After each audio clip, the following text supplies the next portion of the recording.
Bonsoir à tous et bienvenue à votre édition sur la télévision du Burkina. Voici les titres. Un nouveau directeur régional à la tête de la police nationale dans les Hauts-Bassins. Le commissaire Yacouba Drabo a été installé dans ses fonctions sous siège à Bobo Dioulasso. Son défi, assurer la sécurité des personnes et des biens dans un contexte où les forces de défense et de sécurité sont très sollicitées. Et puis sortie de promotion à l'IAM, Institut africain de management. Cette QV 2017 est composée de plus de 500 étudiants formés dans plusieurs filières. Ce couronnement représente 2 ans de labeur pour certains et 5 ans pour d'autres. La direction régionale de la police nationale des Hauts-Bassins a un nouveau chef depuis ce 6 juillet 2017, au moment où les forces de défense et de sécurité sont fortement sollicitées.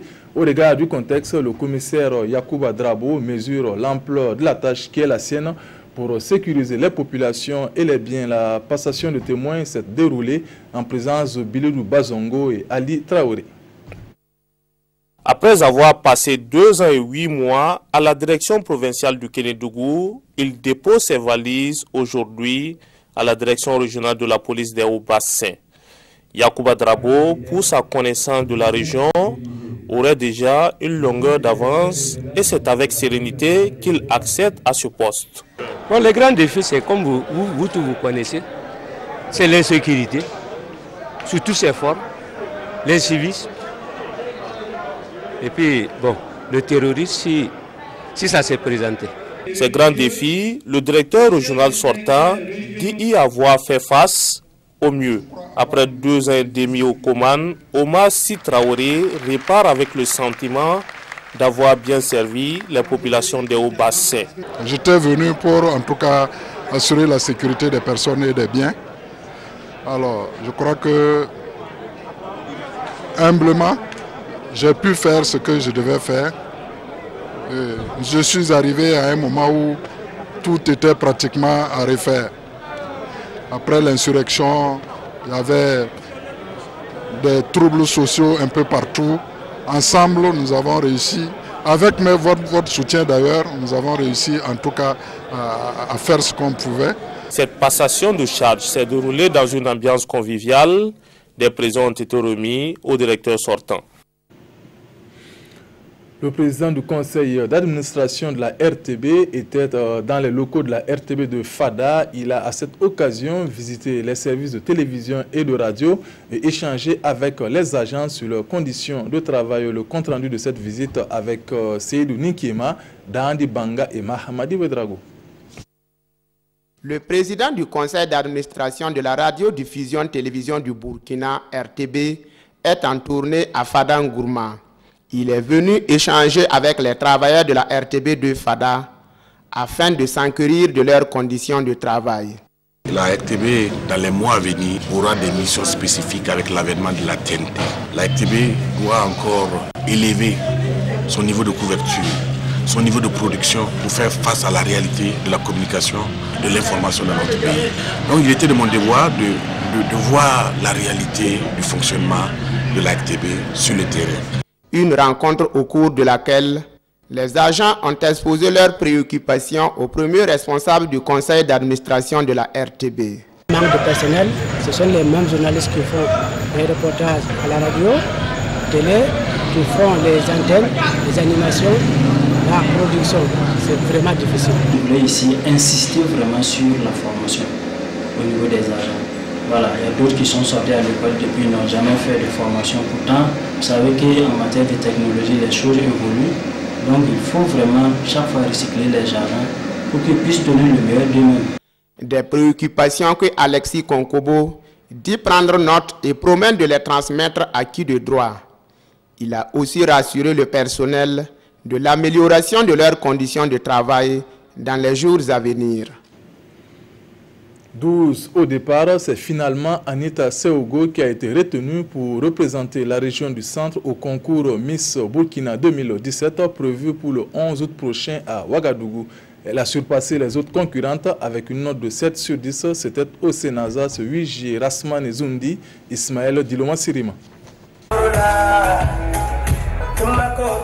Anita Seogo a été retenue pour représenter la région du centre. Avec sa première dauphine, elles iront à la conquête de la couronne de Miss Burkina le 11 août prochain. Anita Seogo, 22 ans, est étudiante en deuxième année de marketing et gestion commerciale. C'est le début d'un grand combat. Je me dois de redoubler d'efforts pour répondre à toutes les attentes du public burkinabé et plus particulièrement de ma région. Après des défilés en tenue traditionnelle, moderne et olympique, elle s'en sort avec 106 points et une moyenne de 7,6 sur 10. La tenue traditionnelle devait faire ressortir l'originalité et puis la prestance aussi. Elle a bien porté cette tenue de soirée. On a vu une harmonie du corps et cette harmonie du corps est venue se confirmer dans la tenue olympique. Dès les semaines à venir, les Miss retenues dans les autres régions du Burkina viendront à Ouagadougou pour des séances d'entraînement. Elles seront logées, coachées par une équipe qui sera composée et du comité, le nouveau comité Miss Burkina et du COMICI, le comité Miss Côte d'Ivoire, qui est un exemple réussi en matière d'organisation des concours, avec qui nous avons déjà un partenariat signé depuis le mois d'août dernier. Et donc ça va participer donc à la formation même des filles sur le thème national qui est femmes, environnement et développement. Pour cette phase régionale, la Miss du Centre repart avec la somme de 250 000 francs CFA. La première dauphine avec 150 000 francs et 100 000 pour la deuxième dauphine. La promotion 2017 de l'IAM, l'Institut africain de management, a effectué sa sortie ce 8 juillet au Palais des Sports de Ouagadougou, fort de 500 étudiants. Ils ont été formés dans plusieurs filières techniques et spécialisées et ce couronnement représente 2 ans de labeur pour certains et 5 ans pour d'autres. Césaire Carrefour, Vincent Kiendrebego. Des nouveaux diplômés sur le marché de l'emploi. L'IAM, l'Institut africain de management, vient de livrer sa cuvée 2017. Environ 500 étudiants viennent de boucler leur cycle de formation. Une performance à la satisfaction des premiers responsables de l'Institut qui pensent déjà à l'insertion socio-professionnelle des nouveaux diplômés. Je voudrais leur dire surtout d'oser. Ils ont eu le savoir-faire et le savoir-être. Maintenant, il faut le faire savoir dans l'entreprise. On vient de mettre en place un fonds de 100 millions de francs CFA pour accompagner ces étudiants. Ça va leur permettre de créer leurs propres entreprises. La sortie de promotion est parrainée par le ministre de l'Enseignement supérieur, un parrain qui n'a pas manqué de conseils utiles à l'auto-emploi. L'enseignement supérieur doit s'accompagner d'un effort de professionnalisation. Faire en sorte que le savoir acquis soit un savoir utile, un savoir transformable, un savoir socialement important et nécessaire. Et ce savoir ne peut être au service de la société que lorsqu'on vous donne les moyens pour inventer et pour innover. Ces étudiants sortants sont nantis de diplômes de technicien supérieur, DTS, de licence et de master en sciences juridiques. Les mots me manquent pour vous dire combien je suis heureuse. Après ma formation, je compte être consultante en droit ou travailler dans une entreprise privée ou pourquoi pas être aussi avocate. Au cours de cette cérémonie, des attestations de reconnaissance ont été décernées au corps enseignant. Le groupe d'artillerie a organisé une journée de mérite et d'excellence pour les élèves et enseignants, une cérémonie pour célébrer le taux de succès engrangé au CEP session de 2017. Retour sur cette cérémonie qui a lieu au camp général Babassi de Ouagadougou avec Daouda Ouattara et Bouma Ernest Nebié. 100%, c'est le taux engrangé par le groupe d'artillerie au CEP session 2017. Un résultat jugé satisfaisant et qui justifie cette cérémonie d'excellence. Cérémonie au cours de laquelle l'enseignante de la dite classe et les meilleurs élèves ont reçu des attestations et bien d'autres prix en guise de reconnaissance pour le travail abattu. Nous avons tout le temps dit qu'il faut encourager les élèves et nous pensons que les enseignants également méritent d'être encouragés. Et c'est pourquoi nous organisons cette cérémonie pour reconnaître le mérite de tous les acteurs de notre école. Tout en exprimant leur satisfaction à l'endroit de leurs supérieurs hiérarchiques ainsi qu'à leurs partenaires, les bénéficiaires ont promis continuer dans cette même lancée les années à venir. C'est de comprendre, si c'est un calcul, si on parle d'une figure, il faut même dessiner. Et maintenant tu te poses les questions. Est-ce que j'ai placé la virgule? Est-ce que j'ai bien fait? On relit et calmement et voilà, Dieu merci. C'est le sacrifice, se donner et c'est surtout commencer tôt, finir le programme et puis essayer de multiplier les exercices. Également, dire mes remerciements aux autorités suivre la maîtresse, traiter les exercices donnés par l'enseignant et surtout réviser les leçons. C'est la troisième fois que l'école fait un taux de 100%. Cette année scolaire, elle a présenté 73 élèves à l'examen du CEPE.